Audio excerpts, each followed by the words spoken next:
Welcome to Thriving in Construction, where we share insights, inspire growth, and break down barriers in the construction industry. Welcome to Thriving in Construction, the podcast. Today, we're speaking with a fearless leader who is redefining what's possible in construction and business, Jeysi Zuniga. Her journey is a masterclass in resilience, innovation, and breaking barriers. Born in Guatemala and raised by a lineage of amazing family, Jeysi came to the US in 2000 with a dream. But she wasn't just looking for opportunities. She was determined to create them. Now, as the founder and CEO of Synergy Contracting, she leads a union specialty contracting firm in Massachusetts, providing high-paying jobs, education, and career opportunities, especially for Latinos who have historically been underrepresented in the construction industry. Jeysi is not just about business, she's about impact. She became the first Latina to participate in the Harvard's Construction Academy program, using that platform to pave the way for other minorities and women-owned companies to do the same. She's also a realtor, certified advanced commercial and pricing strategy advisor, and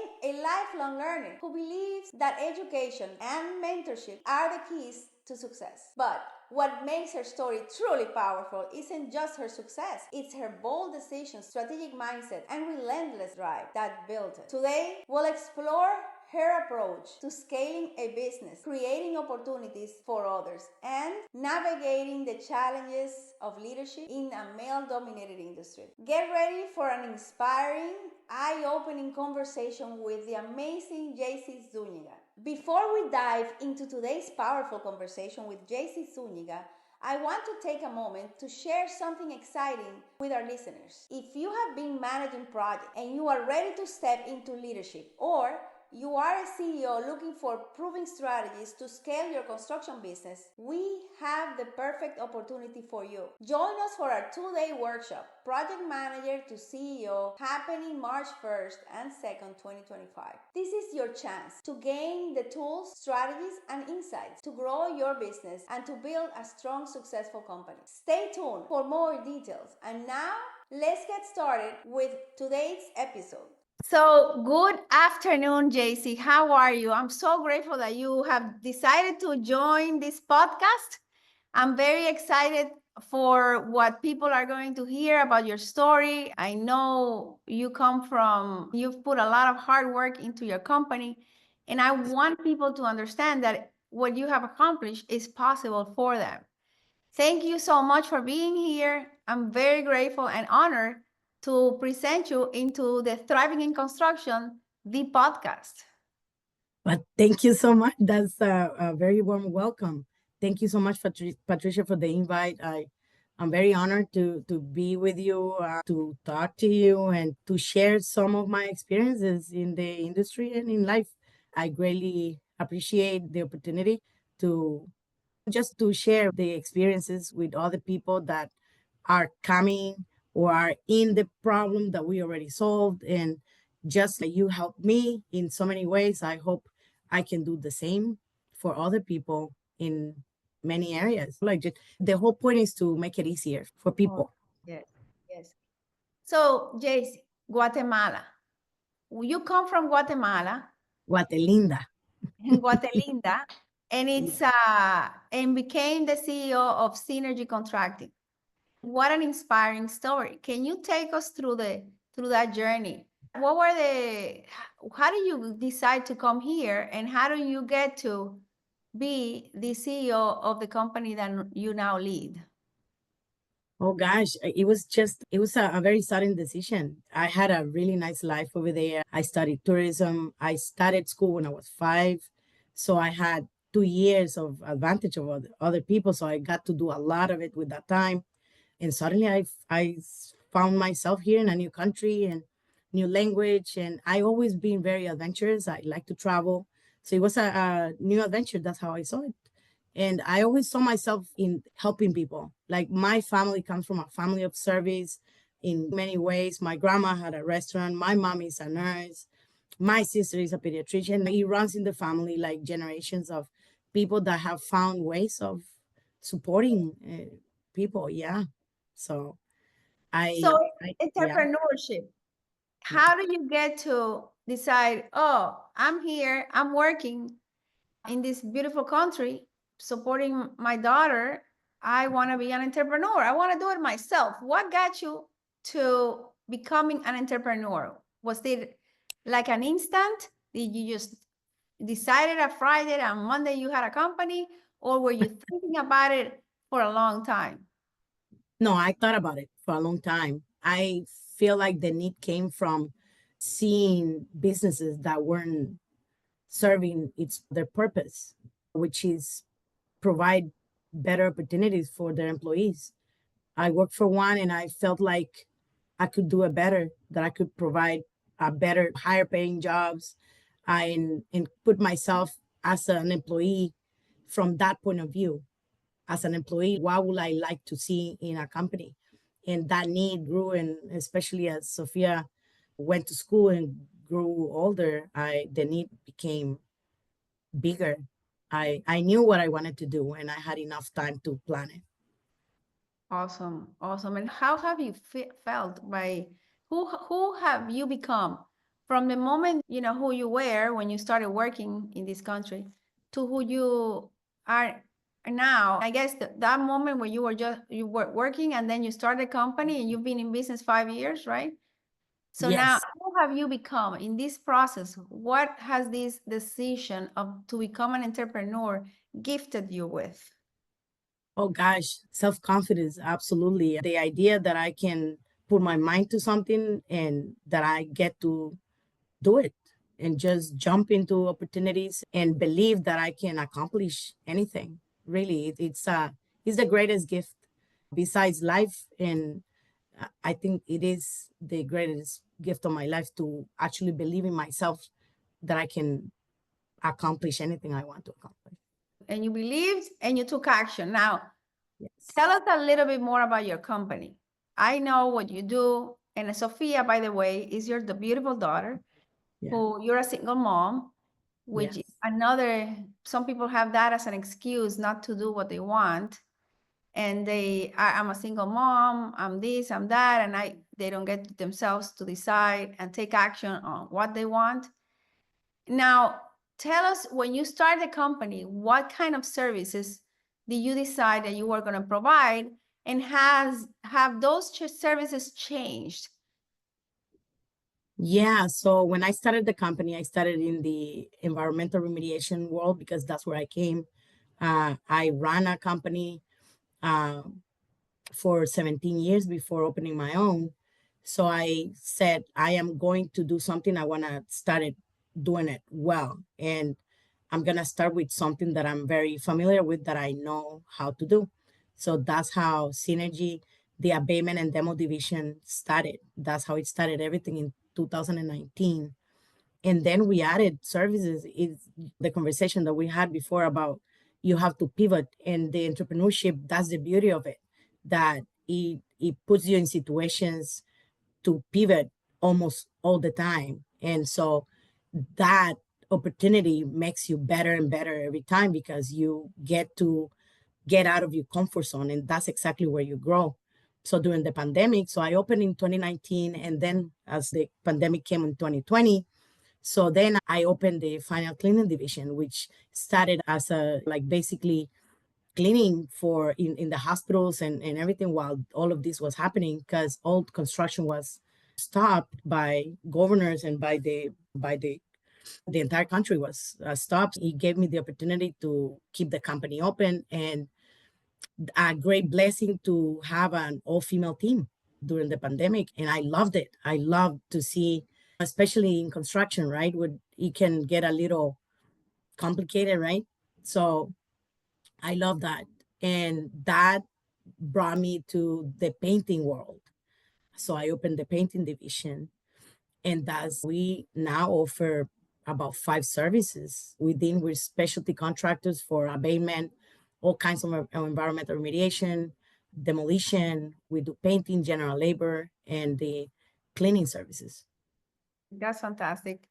So now tell me, you might have mentioned a little bit in the Mhm. times that you've been in business, what has been the biggest challenge you have faced, and how have you overcome it?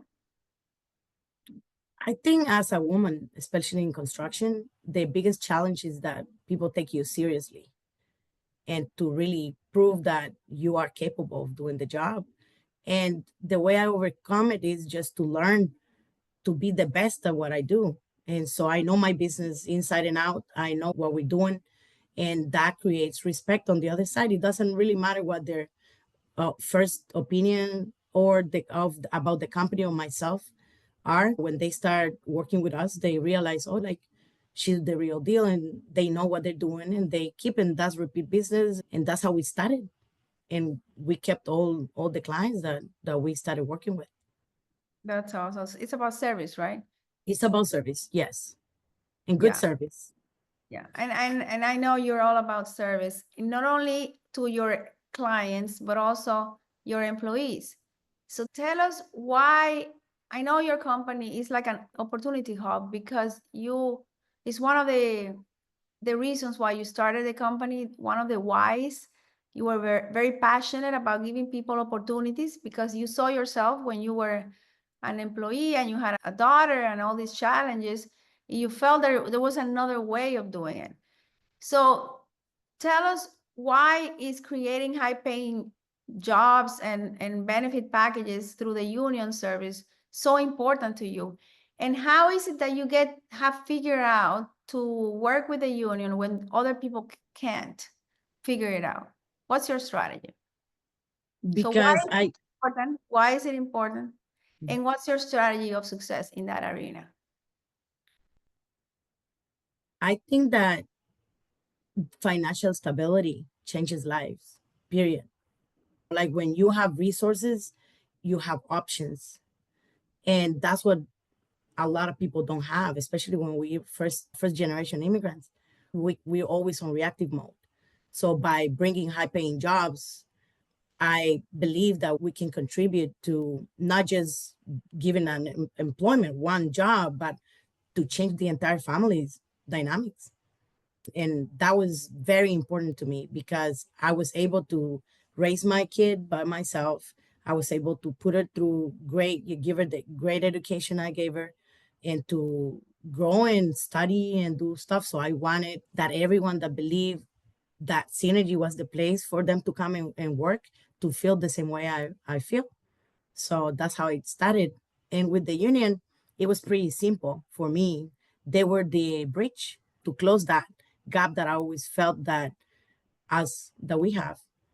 And I think that depending on your perspective, when you're not focused on what is that they're lacking and instead focusing on what is that they have that can serve you, that's what I found my sweet medium.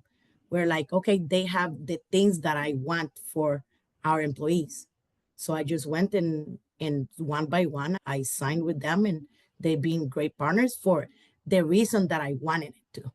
So I don't, of course, I always give my input, and I say and I speak and I call them when I don't like something, but I focus on their strengths. And when I don't like it, something, I speak up. So So it has worked for us. you tapped into the labor resources that they have available and the fact that they train people and have a benefit package.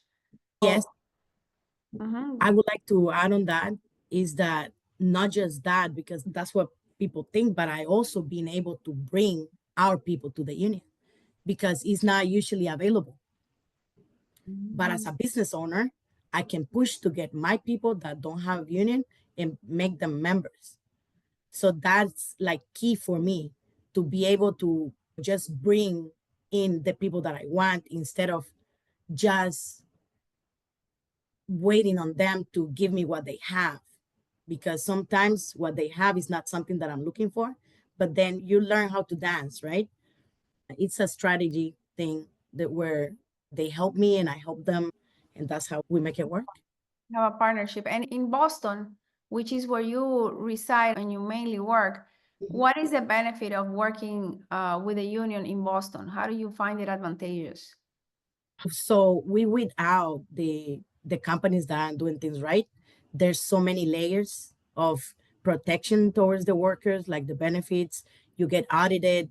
You got to do things the right way. So it weeds out the companies that aren't doing things right, that aren't really, giving their employees what they need, and also working for the union for the employees. It's amazing because they get two retirement packages. They get unlimited resources for getting educated. They get health insurance, like the medical, the vision, the dental. There's a lot of opportunities there. They feel protection. They have access to attorneys. There's a lot of things that I do and that I feel are advantages. And do you feel that this has given you an edge as far as with other companies, as far as hiring people and attracting people, great talent to your company? Do you think that has been an advantage, or you don't know? No, absolutely has been an advantage. It's especially during the high season. I am not concerned that any of our employees are gonna leave. I'm sure like the people that I have, they're staying with us and they're focused and they want to give their best. So I don't have to be worrying about the people leaving to other companies or going somewhere, because everybody that is joining the union, they get 2 raises a year, and it's very difficult to get that anywhere else. Like to get those benefits and to get that pay, it's outside of the union, it's very So unlikely. let me ask you something then. Is it financially suitable for you to have those rules? Can you afford to do all these raises all the time? I get it that you have stability as far as labor force, and it does cost money to when you don't have a steady workforce. People leave, and that costs, I don't know, some people say 25% is the cost of a replacement of a person in your company and the disruption, right? So are you saying that it it's okay, or it's financially feasible for you to provide these raises and all these benefits? Because I'm sure you're the one paying for it. Yes, we are paying for it.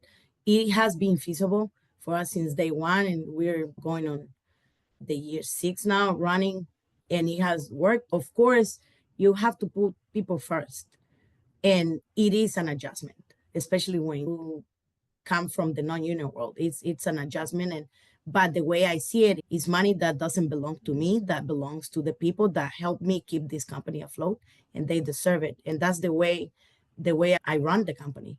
And I think that it translates throughout the entire company. And of course, our prices have to reflect that. So I'm thinking from your question is that yes, it is feasible, because you got to make sure that you're reflecting those expenses And into your your price. pricing to your clients Exactly. for that. Exactly. You will stay competitive, is what. Exactly. And your efficiency, I'm sure there's always opportunities to improve it, but you stay competitive and you don't have to worry about training so much as maybe other people. Not so much. Finding. Exactly. Now, follow-up question is, the people you find from the union, I presume it's on the direct labor type of work, on the work itself, not an administrative, like anything administrative No, overhead, that's not the word you work for. no, it's in the field. Okay. Get it. So because you self-perform. Yes. Yeah. Yes, I do. So that's good to know. And you have been certified, you have many different certifications. And for the people listening, what is the real impact of all the different certifications you have? You have so many. What's the impact? And is there one better than the other in your experience?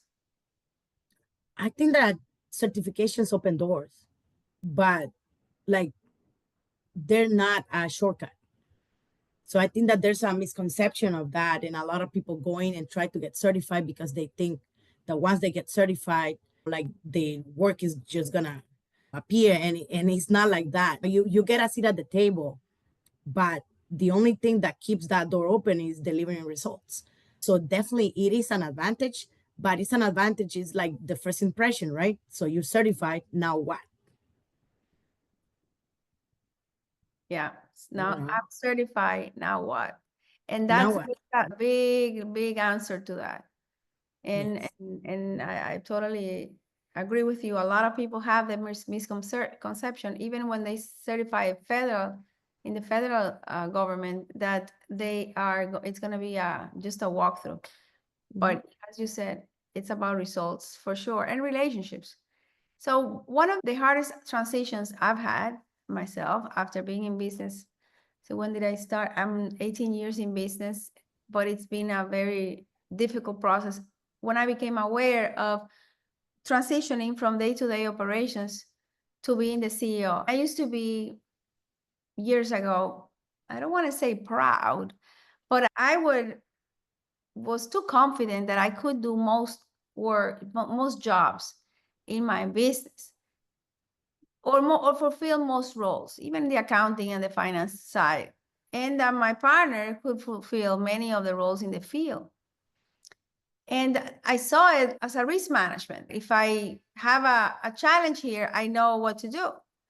Yet it never really back then occurred to me that I was not having a mindset of being a CEO, really operating or at the 30,000 foot elevation and looking at the business from that space and really focusing on developing people that they could so the company would run without me.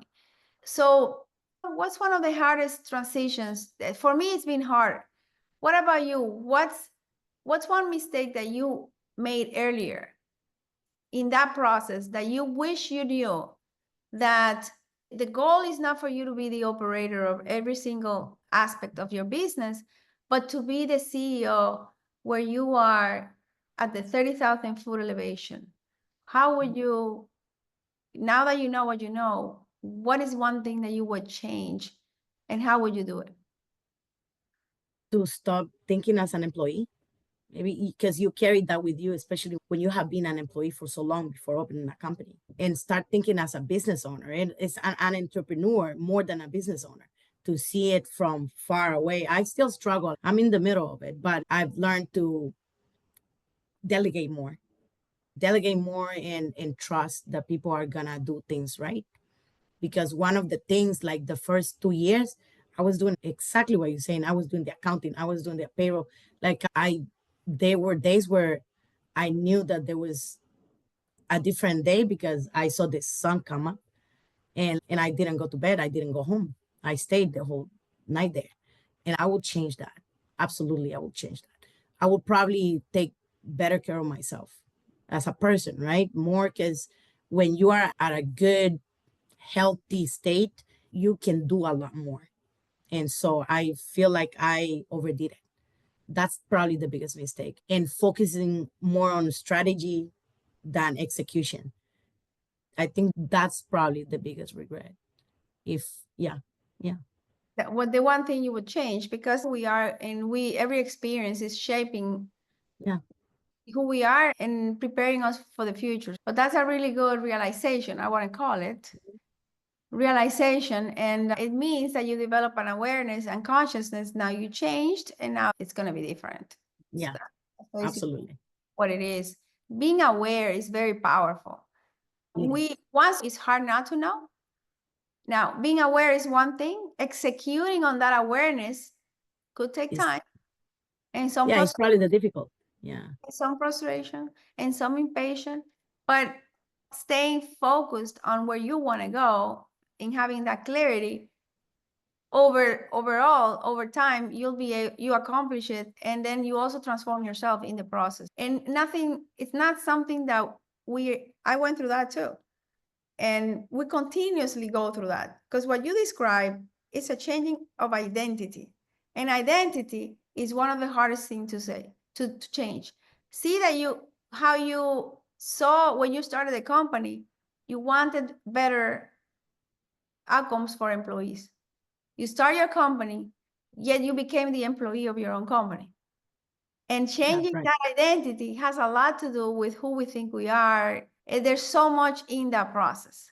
But I love the fact that you are a lifetime learner and you are constantly renewing yourself, regenerating and renovating yourself. So congratulations. Yeah, thank you. Thank you so much. No, I am. I love to learn. I'm always like, I'm curious. I think that staying curious is the best thing that can happen to a person. Absolutely. And the ego is what doesn't allow us to be curious. Yeah, there's that too. But I love what you said. Being curious is opening for learning. Yeah, it is. It is absolutely. So let's talk about partnerships. I'm sure you have built some strategic alliances, and you have thought about relationships to scale your business, because I know you're very passionate and you want to grow and you want to go, and that energy is in you because you want to help more people and yourself and in your family. Tell us about strategic alliances. What kind of experiences have you had, positive or negative? Or another way of asking the same question is, if you, based on the experiences in the past, what would you avoid and what would you focus on in order to make sure that your alliance is successful and the outcome is achieved? I think that it's all about relationships. You build relationships with people and you have to understand what they need, because sometimes what they want with what they need is not the same, right? And sometimes they don't even understand that. They cannot see it because they're inside. Like, just the same way when we are in our businesses, we sometimes people see it first than we do. So I naturally, I'm a giver, so that has helped me build relationships, because I go and I give value first, and then in return I build that relationship, and it's a genuine relationship. And people don't realize that. A lot of people think about the business and it's about bringing in more business, but at the end of the day, especially with people that have been in the industry for so long, they don't see it like that anymore. They want someone that is they're gonna have a good, long-lasting relationship, not just a one project. Especially if it works well, they wanna replicate that into their next project and their next project. And when you that's a strategy that I applied very early on. And I said, yes, I am a woman owned company. I know that you have requirements in these projects, but we're held good. Like, we're great. And we can do this for you. And like the first, we did extra that was asked. There were things that we could do that weren't part of the job, and we did it anyways. And people see it. People see that genuine care about their clients too. Yeah. And it becomes like a natural thing instead of a business transaction. And good leaders are like that and do that all the time. People at the top, they when you get to know them, you realize that it's really not just about the business. They value true, honest relationship. Yeah. And yeah, Partnership. partnership. So tell Yes. us about the demolition and abatement. When you approach a demolition and abatement job, that now you're ready to price it and you have to execute it and close it, what are the things that you take into consideration to make sure the job is successful at the end? What are the strategic steps that you take? 3 or 4 insights that you could give in terms of to be successful, because obviously you've done this quite a bit and you know what not to do and what to do. Oh, another way of saying it is, what are the critical drivers of success, or what could be the drivers of failures that you want to avoid when you approach a project that is a demo and abatement project? What the first thing not to do is to cut corners. You cannot cut corners in those, especially in something that is so delicate as environmental, right? So the first thing is safety. For us, safety, clear communication, and a very deep understanding of the scope of work, and the continuous communication with the other trades. Because usually when it's abatement and demo, we're the first trade to come in before anyone else can do anything. We are, so we're always under pressure that we need to get out of there as fast as possible so they can start the job. So I do believe those three things for us are very important. So when you say do a follow-up, when you say I'm not cutting corners and clear communication, drawings have, technically speaking, supposedly speaking, information as to what has to be demoed. And so are you talking about coordination with other trades, or your staff has a great understanding, or maybe not, it's a safety net to be constantly communicating with other trades. So when you talk constantly communicating, and my mind went, okay, who knows about the scope? Is it who knows what? Because I know what you're saying. There's a lot of people that demo the wrong thing, and that ends up costing a lot of money. So are you saying, how do you communicate? Do you meet with the client? Do you meet at the site before the activity starts and have a meeting with all the trades and mark everything down, and confirm that, or do you just go with the drawings and go do your job? No. And so one thing about abatement and demo is sometimes the plans aren't right. We bumped into a few projects where we see the plans, and when we're there, it's not the stuff that are in the plans is not the same thing that we're seeing. So when I'm talking about clear communication is with the client and let them know, hey, this is what I found. This is what, can you please come here? So we have kickoff meetings before even the job starts, like just go through the clear. We have the scope reviews with our clients. We have certain requirements for in order to accept the job, right? That our clients need to comply with. We need clarification. We always follow up with with our clients. If we have a question, that's a rule that we have inside of the company where like ask twice. Make sure that you're doing that you understood. There's no shy. It doesn't work. Shyness doesn't work here. You have to ask the questions, especially in abatement and demo. A plan can tell you square footage, but it doesn't tell you if how many layers of floor there is. Sometimes it's a simple demo and it becomes an abatement job because the floor has mastic tile Or asbestos, or the mastic tile is asbestos. That's the type. That's what I'm referring to. You have to have clear communication with your client and let them know, because the plans are supposed to be like very clear, but sometimes they're not. Sometimes they're not, and you have to be on top of that. confirm. And so when you have had a big challenge, what has been the biggest learning that you've had, that you said, you know what, because of this job and this challenge, I'm going to instill this new process in my business. I learned, and the price of whatever happened means that now I have a stronger process that I'm implementing from moving forward. Is there something, such an example in your, such a story in your company? Yeah, cash flow. Cash flow probably is the biggest challenge for probably most companies, unless that you have a stack of cash that you're always dealing with that. You got to be on top of your cash flow and focus on the problem, and you question everything, right? Did I do everything right? Didn't I? And you question yourself frequently. But instead of panicking, what you do is that you go and solve the problem. You talk to your clients, you find ways to get back on track.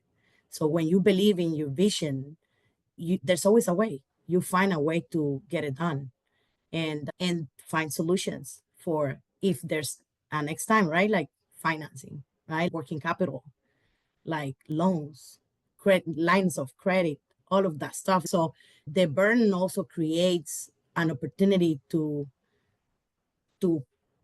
basically prove your company that it's not gonna, if it happens again, you're prepared. So it gives you the opportunity to prepare. So that's the beauty of problems. When they come, now you get the second chance. The second time you get that chance of preparing for it. The first time it's a problem. The second time it's a lack of planning. Yeah. So what would you say has been a breaking point in your business? Because I know you have added other services. Is there such a thing besides cash flow, or cash flow has been the toughest situation you've gone through that has been a huge impact for you? Is it in the area of cash flow, finance, or is it in the area of maybe at getting work, risk management, challenges with risk? Is there, which one would you give more weight to? For me, it's always the right people. For me, after cash flow is finding the people that belong in our company, to find the right talent. That's probably the biggest challenge. It all comes down to people. Yes, it all comes down to people. Yeah, isn't that amazing? We learned a lot from people. Yeah. And I am a firm believer that everyone that walks into your environment, also has we as leaders deserve for ourselves and others to do a really good job in the hiring process. It's not something to take lightly, and we become so good at it. But when you have a hiring process and onboarding and hiring and training and so on, it just, and unfortunately, that effort, it's funny. It's hard to represent it in the balance sheet because you invest in people, yet you are your people. It's an asset, but it's not reflected in the balance sheet. Like, you cannot put in your balance sheet, this person, someone who produces so much, I've invested this much, but this is the output of this person. You can't reflect it in the balance sheet, only as revenue per employee in your income statement. That's one way of looking at it. But it's funny that the investment of people, I guess it's so valuable, it's so important. The fact that we like to grow people and build people, it's a good thing because we feel satisfied by doing it. And I know you too. Yeah, I do. I really enjoy working with people. I love people. I've always been an extrovert, so I do enjoy working with people. Absolutely. Tell me about diversity and inclusion. I know people think about diversity and inclusion that some people take advantage of the word of that word or that certification. They take advantage of it. But I know, like you said before, you have the certification, but it's not a walk in the park. Yeah. You have to do the work, and it just opens a door potentially. That doesn't guarantee you anything. What to you is diversity and inclusion? How do you see that? The idea that we all are represented everywhere, the inclusion of everybody. And so there is this great idea about DEI, and it gets complicated in execution because people don't understand what it means. And so some people are just for themselves and trying to take advantage. And then suddenly we all see ourselves being measured by the same rule. And it is when you put in a room the most diverse people, it's like everybody wins because you bring to the table your experiences, your the way you think, the way you execute, like it's different. Every person executes differently, thinks differently, and it's a great opportunity for not just companies, but in general as a life experience.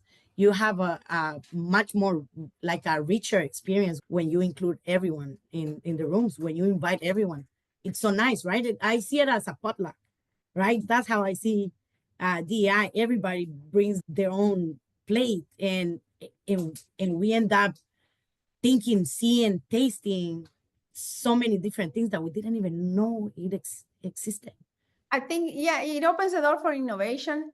But what it's not, I don't think the idea or any of us that have been working as women-owned companies, we really believe that we want a handout. None of us that have, and some people have the idea that this is us asking for a handout. I'll tell you, I've never had a project in my 18 years as a women-owned business.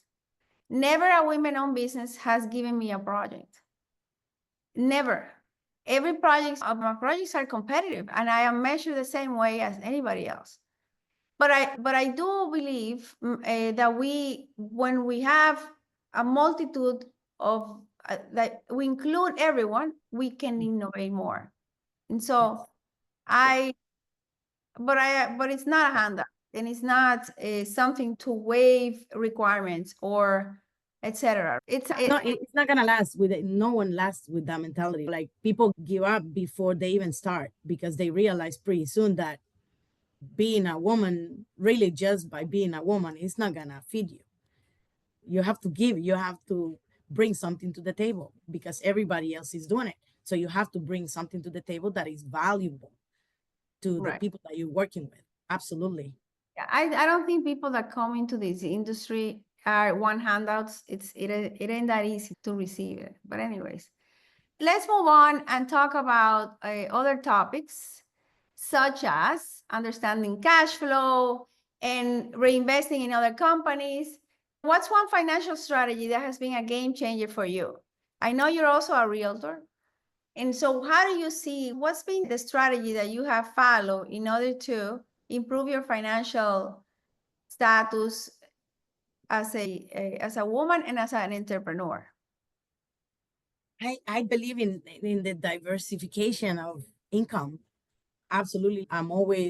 I, throughout my life, I've always been a learner, and I possess different licenses, and I get my feet wet in a lot of, I love real estate, and I love how it mixes with construction. And I always try to have this stability. It helps with my mind. I know that I don't, you move differently so for example, a company, when I opened Synergy, like I didn't get, I didn't pay myself like for the first year. I was afraid of touching the money because I did every month. I thought, oh, I'm not gonna have enough for payroll, and I did have enough, but it was me freaking out. I sold homes, and I did partnerships, and I created other income streams, and it is very important. It is very important to have that, because when you have that, then you're building a company, you move differently, because people cannot pressure you into doing things that you don't feel comfortable doing. People don't have that power over you, because that that you don't need that project if it's not gonna be the right fit for you. Yeah, you're out of survival. Exactly. Yeah, you can approach life from a place of abundance, and Oh, and know that if the best is it's very good to be able to say no to a bad contract and not yeah. feel that you have to get the job, even though I've walked away from from project. Yeah, me too. platform and companies. Yeah. So what would be one piece of advice that you would give someone that wants to start a business and is trying to secure contracts? I know you work for large companies that Yes. you subcontract work to them, Yes. or they subcontract to you. What is an advice that you would give people that, and let me go back a little bit. Sometimes people don't like to be a sub, but many times, in order for you to get the prime opportunity with a client, the strategy is to become a subcontractor as you're starting. So I know you've been very successful working with large companies. What has been your strategy for success to acquire the projects, to get paid, and also to keep the relationship, to keep those clients as recurring clients? What has been the strategy that you have used? Some people are not that successful, but I'm pretty sure you have the recipe of success. Yeah. Yes. We always fine tuning, right? There's always, and you always have to question, right, if the strategy is good, because sometimes you have a strategy and it worked for you until a certain point, and now you have to come up with another one, right, and then another one, because probably the one strategy that you had at the beginning doesn't work for the next phase of your company. But I do feel like mastering your cash flow, like understanding the money, it's the biggest part of being successful. Like, revenue doesn't mean anything if you don't manage it well. So you have to understand, because a lot of people feel or see large sums of money in their account as I made it, and probably that money is not yours. And you don't see it, especially in construction, because it goes, you don't know that you're in a hole until months later when you didn't manage well. I do feel that besides the budgeting and the cash flow, is the genuine care for your clients, to build those relationships with people, because people care. There is, especially on there are certain patterns or certain people that make you feel like, what's happening with this world, right? Like, what's happening? But there's a lot of great people out there, a lot of good people that want to help you. And one thing that I've noticed is people have helped me because they've seen me do the work. They see me and they see me working hard, and then after they see me, they now feel that need of, hey, let me help you so you don't have to do it this way or this hard. There are better ways, or I can help you. And so for that, when you're starting, I feel like there must be a very honest conversation with your clients about short payment terms, which I've always brought to the table. And even though they put it the standard contract, they always say that. But at least for me, I have found that big corporations have made exceptions with us. When at the beginning of the job, it was like, this is it, you take it or you leave it. And as you go and as you ask and as you're honest, they find ways to help you because they can. So I do feel like you have to be very humble and honest, and don't because a lot of people go with the fake it until you make it. It doesn't work. In construction, you have to be very honest. You cannot fake money. You cannot fake that stability. So you tell your clients, listen, I'm a small contractor. I pay pretty good salaries, and I really need the cash flow a little bit faster than most of your subs, but you will not hear any complaints about us. And then you provide the value. So for the next one, they know, okay, I don't care if we have to pay her sooner because she does an amazing job and my client is pretty happy and she brought so much diversity. Her numbers are through the roof. When we bring, there are percentages that need to be met. We have percentages that were required for 15%. We bring 99%. We bring 100%. Female participation at 6%, and then we bring 18, 25%. People appreciate that, and they see the effort, and they see that you're hiring from underrepresented communities, and they see the hard work. They see the hard work, and they want that. And that is true. A lot of people talk about women in male-dominated industry, but I'm a firm believer, my experience being, you're right. The challenge is to prove it.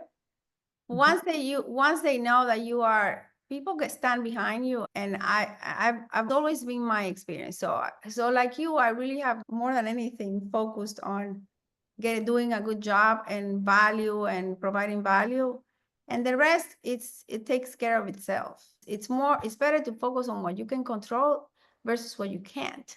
So let me shift gears a little bit. The future, the next 5 years, what are the opportunities for growth for Synergy? Wow. I see myself taking it to the federal contracting level. I see myself becoming a prime. I see us doing work outside of New England. Um, I want to expand to the whole East Coast and learn and learn. One important thing though is that at the end of the day, we are the person that, right? The business owner is the person. So the decisions that you make as a business owner are strictly attached with the kind of person that you are. So it's very important to keep yourself in check, right? Especially when things are going very well.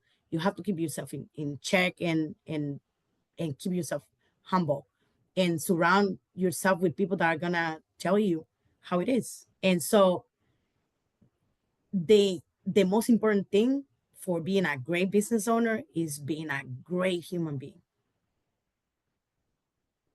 I think that's the most important thing. I think that's a beautifully said, because people is the biggest asset. So let me ask, somebody out there is going to be listening to you. It's listening right now. Yeah. And it's on the fence about starting their company. Maybe they are a project manager, maybe like you when you decided to start your business. In there on the fence, what's one bold move that you could suggest that they make so that life is only shaped by the decisions we make and the decisions and the actions we take? So what would you recommend to this person that is on the fence and have been thinking about it, and doubt and fear is creeping in? What would you say? Just go for it. Don't think about it. Just open. It's never gonna be the perfect time. It's the strategy is never gonna be perfect. The plan is never gonna be perfect. It's never gonna be the perfect time. Just go ahead and do it. And you find out as you go. You fine tune as you go. But if you don't open it, then you never know. It's and there's the saddest thing for a person, I think, at the end of their life is to regret not have done something that had rather than have failed at it. I don't think that the biggest I think that the biggest regret in people in their last moments is the things that they didn't do. They don't think about their failures. I think I believe that they think about the things that they didn't say, the things they didn't do. And so my daughter says, YOLO, you only live once. And so go for it. There is a lot of opportunities out there, and you put your foot to the door, you work hard, and you surround yourself with people with the same mindset, and you'll grow. It's think of your life like a garden, right? And you're a flower, and you're next to the other flowers, and it's gonna be a beautiful garden because you feed off each other. And there's a lot of things that can go right, so don't be afraid. So what's one book that really helped you in this journey that you could recommend? The EOS, I think that book, it changed my perspective as a business owner. The way I saw things before I read the book and after. The Traction? Yes, traction. And you read that how Traction is the long? name. It was about 4 months ago. Okay, so And as I you said, when you were starting, but taking it back to when you started your businesses, were you also into books back then, or did you have time, or no, not so much? no, not so much. I actually I have two apps for the Audible and another one that what it does is that it resumes the books. And it helped me because all the time I was like, I'm gonna read the book. I still haven't read your book, right? It's the biggest example where I got tired of telling myself that I was gonna read a book, and by the time I come home, I'm so exhausted, I fall asleep. So I found a way, and so I hear him, I summarize them, and I make it happen. Yeah, But when I you do start. believe for a business owner, yes, yes, I will have. So go ahead. No, I said I would have said probably yours is better, but I haven't read. And I also wanted to find out there's several entities like universities have programs to help minority business to acquire some knowledge as far as business. Sometimes these programs are like 3 months. I know Goldman Sachs has one that I actually attended to like back in 2017. And I think you Harvard had one and you attended to that. How do you think that's a good investment of time, of your time? Oh, every company, every organization that open opens their doors to teach you how they function is the best investment of your time. You have to understand how your client thinks, how their processes are, and how you can succeed at those places. So it's basically a blueprint. I will absolutely advise to people always go to that, make time for that. It's the best time invested. Um, if you're planning on doing, especially when a client, I can name a bunch of large companies that have their own programs, and you go through them, and it's so much easier when you navigate, especially when you're onboarding, because you know how they work, you know what they go, what their processes are, and it's so much easier, the building process, the safety measures, the do's and the don'ts. It's learning and investment in the relationship. And what is success looks like or feels like for Jeysi? Oh gosh, to see that person in the mirror and feel proud of her and to smile, like that's my biggest success, because I feel like life happens inside of us mostly. So we interact with other people, and we might seem successful to other people, and we might have this person that people see. But I think that what ultimately makes us is ourselves, looking ourselves in that mirror every morning when you wake up, and then you look that person. I tell my daughter this all the time. This is your measurement of success, not the things that you have achieved, but how the things that you've done to achieve them have changed you. And it's all about that. That's my biggest success. To look at myself in the mirror and feel pride and feel content and feel excited about what's coming. Happy? Happy. Yes, absolutely. And sometimes scary is happy too. Like you have to feel scared. If you're not scared, sometimes then that means that you're not aiming high enough. Dreams are supposed to scare you. Yeah. Oh, yes, absolutely. Absolutely. Scary is a good thing. You're learning, you're growing, you're expanding. And sometimes we can get to a point where we don't want to feel scared because it's too much. It feels like it's more than I can handle. But life always happens for you, right? Do Always. you? Yeah. Not do you? Yeah. It's not to you. And we believe that and we live it too. Jeysi, I'm very grateful for the time together.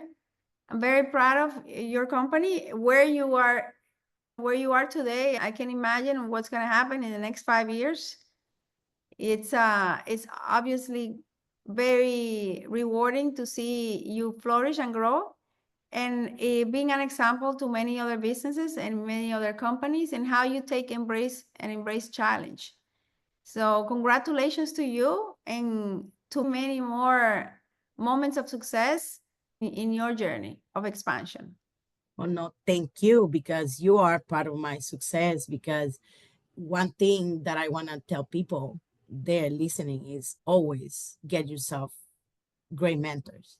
And you are one of them to me. And I cannot thank you enough for the opportunity to get to know you and to get to learn from you, because it's a great thing when you get to learn from people that already have gone through that already. I did that, I done that, I felt that in, and it saves you from a lot of heartache and headache, and it's great. So I want to thank you for the opportunity to bring me to your podcast and to have this conversation and to bring light to people that are listening in the podcast, and can realize that they can do whatever they want and that Yeah. they're capable of doing it. And it's just a matter of jumping there and get it done. Thank you so much. I appreciate your words. It's a privilege. Not a good mentor also needs somebody that is willing to listen and learn and apply. Not everybody is coachable. And so the timing is great and the alignment, and I really believe you have a great future ahead of you. I really do. Thank you. Thank you. No, I'll see you soon, and thank you, and continue doing the great work that you're doing. And this podcast is just one way of showing how much you care and how much you want to help. So I thank you for helping me and for helping all the people that you're reaching with all of the stuff that you do. And as a mom for a 19-year-old, is so nice to feel that, like, she's not gonna have to go through it alone, that there's blueprints everywhere that she can go to and guide herself. And so thank you so much, and great success to you as well. Thank you. Thank you. Thank you. Thank you. And to our listeners, thank you for being with us. Thank you for being part of this journey of transformation and growth. And thank you for listening to Jeysi's story. I'm pretty sure you have found it inspiring, and it will guide you to take some steps that in the future will make you extremely happy and excited. There's many women like Jeysi out there that have done a great jobs, and it's very important for us to celebrate them. So thank you so much. Keep working hard and showing that, hey, construction is for everyone, and it's a beautiful industry to belong. Construction. Yes, ma'am. Thank you. Have a wonderful afternoon, night, almost. Thank you for joining us and for this inspiring conversation with Jeysi Zuniga. Look, if you enjoy this episode, be sure to like it, to subscribe, and share it with others in the construction industry. See you next time on Thriving in Construction, the podcast. Let's keep thriving together.